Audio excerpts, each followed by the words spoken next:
Break के बाद पुनः सी न्यूज भारत पर आपका स्वागत है। अब हम रुख करेंगे छत्तीसगढ़ की ओर। जी हां, खबर छत्तीसगढ़ से है, जहां दुर्ग में प्रेस से मिली एक कार्यक्रम में कांग्रेस पार्टी से लोकसभा प्रत्याशी राजेंद्र साहू ने मीडिया से खास बातचीत की।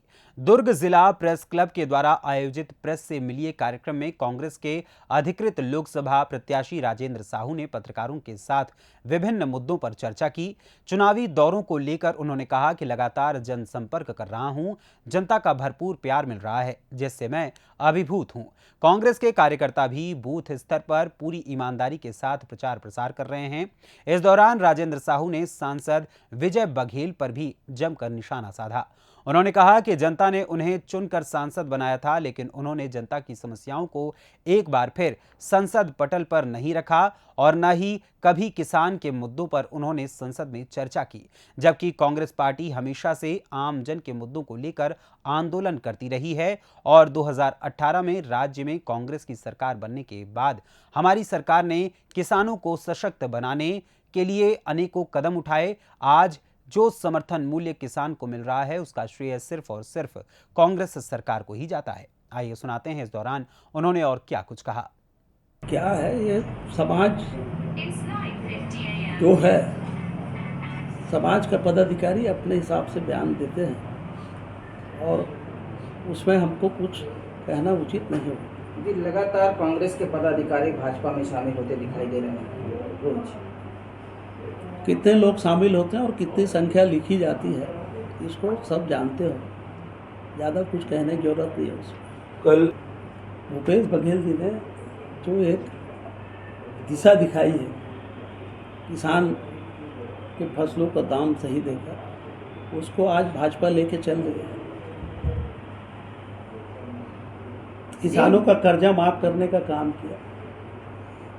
फल और सब्जी की खेती करने वाले लोगों को भी उन्होंने 10,000 रुपये प्रति एकड़ प्रति वर्ष देने का काम किया। बहुत से ऐसे काम किए हैं जिससे उनको हमेशा के लिए एक उपाधि दी जाएगी कि ये किसानों के हित में इतना बड़ा निर्णय लिया है। बोर्ड लगा है 18 लाख मकान का, लेकिन एक भी मकान जिनको नहीं मिला है उनके लिए एक भी किस्त जारी नहीं की। आवासहीनों को एक भी किस्त जारी नहीं की गई। ये जनता जान रही है, आवासहीन जो लोग हैं वो लोग जान रहे हैं। आप बीजेपी के घोषणा पत्र में मोदी की गारंटी, सुशासन पर मोदी की गारंटी कह रही बीजेपी संकल्प पत्र में, आप क्या कहेंगे? गारंटी 15 लाख की भी थी, विदेश से काला धन लाने का भी था, हर साल 2 करोड़ रोजगार देने का भी था, किसानों की आय दुगुनी करने का भी था, 35 रुपये में पेट्रोल डीजल देने की बात भी कही थी उन्होंने। रसोई गैस को 400 रुपये था तो कम करेंगे, बोले अब 1200 में दे रहे हैं।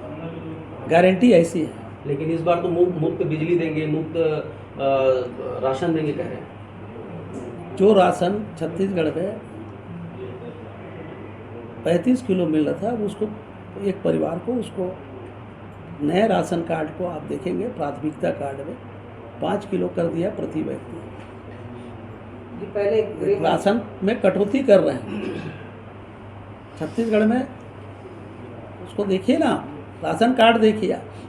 मुझे कार्यकर्ताओं का, मतदाताओं का करीब होने का लाभ मिला और उनके आशीर्वाद से, मतदाताओं के, जनता के और कार्यकर्ताओं के आशीर्वाद से कांग्रेस पार्टी ने मुझे अवसर दिया। नए लोग अपने कार्य में लग गए हैं, कोई भी स्थान रिक्त नहीं होता और कार्यकर्ता जो हैं बूथ स्तर के, सेक्टर स्तर के, गांव स्तर के अपने कार्य में लगे हुए हैं और उससे लाभ होगा। अब वो तो सभी को देंगे बोले थे, अब वो क्या दे रहे हैं नहीं दे रहे हैं, इसको जनता अच्छी से जानती है। शुरू से कांग्रेस का एक्टिव सेल बहुत कमजोर दिख रही है, ये समय काफी आ रही है। सब अच्छा रहता है और सभी तरफ प्रचार प्रसार अच्छा चल रहा है और मैं तो ये कहना चाहूँगा हर बार से अच्छा है। सबसे पहली प्राथमिकता भिलाई इस्पात संयंत्र में जो भी संसद में रखने वाली बात होगी उसको संरक्षित करने के लिए वो मेरा पहला दायित्व होगा। दूसरा, सेक्टर 9 का जो चिकित्सालय है उसको कैसे उसमें सर्व सुविधा युक्त बनाया जाए उसके लिए कार्य करूँगा। तीसरा किसानों की आय में वृद्धि कैसे हो। हमारा जिला जो है दुर्ग और बेमेतरा, हमारा लोकसभा जो क्षेत्र है, वो फल सब्जी सहित अन्य फसलों के लिए भी जाना जाता है।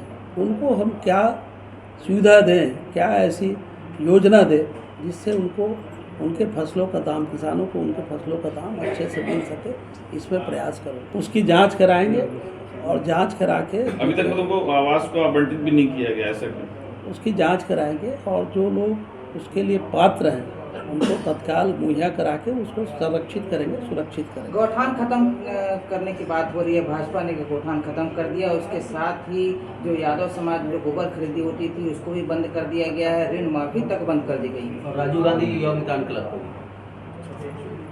सारी योजनाएं बंद कर दी गई। गौठान एक ऐसी योजना थी जिसको उस समय उसका लाभ अलग होता है। लोग स्वास्थ्यगत कारणों से उसको उससे लाभ होता, क्योंकि जैविक या वर्विक खाद बन रहा था, उससे निश्चित तौर पे शरीर को लाभ तो हो रहा था स्वास्थ्यगत। छात्र संघ में थे तो छात्रों के लिए आंदोलन किए, उनकी बुनियादी सुविधाओं के अभाव को देखते हुए उसके लिए आवेदन किया और उनकी मांग को पूरी करवाए। सड़क को लेकर आंदोलन किए, युवा बेरोजगार को रोजगार कैसे मिले उसके लिए आंदोलन किए, छत्तीसगढ़ राज्य निर्माण के लिए आंदोलन किए। और उस समय कोई इलेक्टोरल बॉन्ड से कई घोटाले उजागर हुए हैं। जिन कंपनियों पे या जिन नेताओं पे ईडी और इसका छापा पड़ा, या तो नेता उसमें भाजपा में शामिल हो गए या तो बहुत से कंपनियां जो है उनको चंदा लेके अपने आप को सुरक्षित किए। और जेके लक्ष्मी को तो सड़क भी दे दिए हैं जिसमें वो पटरी बना है जी। ये बहुत बड़ी विडंबना है। दुर्ग से नवागढ़ तक की ट्रेन चलाने की बात किए थे भाजपा वाले, आज 10 साल से ज़्यादा हो गया, 15 साल हो गया, उसमें एक भी पटरी का लाइन नहीं बिछा है। लेकिन मैं वही तो बोल रहा हूँ, ये उद्योगपतियों की सरकार है। हसदेव कटना चालू हो गया जंगल, वहाँ के लोग अपने आप को असुरक्षित महसूस कर रहे हैं। वैसे ही यहाँ हमने मानव जंगल का निर्माण, स्वनिर्मित जंगल का निर्माण किया था, मानव द्वारा स्वनिर्मित जंगल सफारी, उसको भी खतरा है आज। क्योंकि ये जो भारतीय जनता पार्टी की जो सरकार है वो जनता या किसान या मजदूर या महिलाओं के हित में काम करने वाली नहीं है, उनका अहित चाहती है। और वही उद्योगपतियों को सुरक्षित करती है और उनको अपना उनके हिसाब से योजना बनाती है। कोई भी गुरु तब बनता है जब वो अपने। दुर्ग छत्तीसगढ़ से सी न्यूज संवाददाता लोकेश साहू की रिपोर्ट। फिलहाल इस खबर में बस इतना ही। एक छोटे से ब्रेक के बाद पुनः हाजिर होंगे कुछ और खबरों के साथ। बने रहें सी न्यूज भारत के साथ। हर खबर आपके साथ, आपके हाथ।